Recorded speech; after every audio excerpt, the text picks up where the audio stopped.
Nagpahibalo ang General Santos City Water District nga kaylap na pud karon ang pagpangawat og metrohan sa tubig. Duha ka adlaw matud pa nga sagunson ang niadto sa ilahang buhatan aron magpahibalo kalabot niini. Siyam na usab ka insidente ang gireport sa ilaha.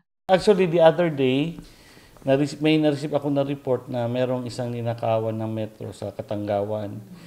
Then just early this morning, around 8 water meters were stolen. No? So ang mga area of concern is Hikban, which is sa Lagaw, and then also San Isidro. Hangyo usab nila sa mga residente nga mamahimong magbinantayon sa palibot tungod anaa ang metrohan nakaplastar gawas sa ilahang puy-anan. Kung kini mawala, kinahanglan usab nimo og kapin usa ka libo pesos aron makapa-install otro. During sa day, meron nang iikot, no, magki-casing na yung mga nagbabalak. Tinitingnan na nila ano yung mga madaling kunin, no? Then babalik yan sila nighttime.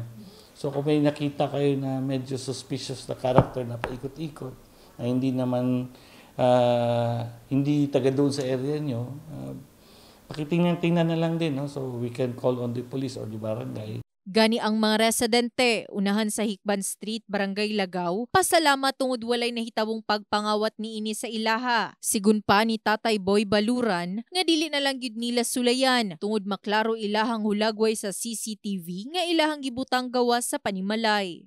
Pati sa sulod, ma'am, may protection man na isa ka protection man sa compound nimo. At least kung magkuhan, matisap na yun. Wala tanawa, open lang ako na diha sa gawas, oh.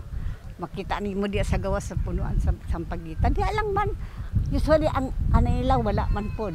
Pahinumdum na lang sa gikaingong buhatan ngadto sa mga junk shop kung mamahimo dili dawaton ang mga gabaligya og metrohan sa tubig tungod akong tsansa nga kinikinawat. In the heart of changing lives. Kini si Brigada Liza Labajo sa Brigada News Jansan. Brigada News.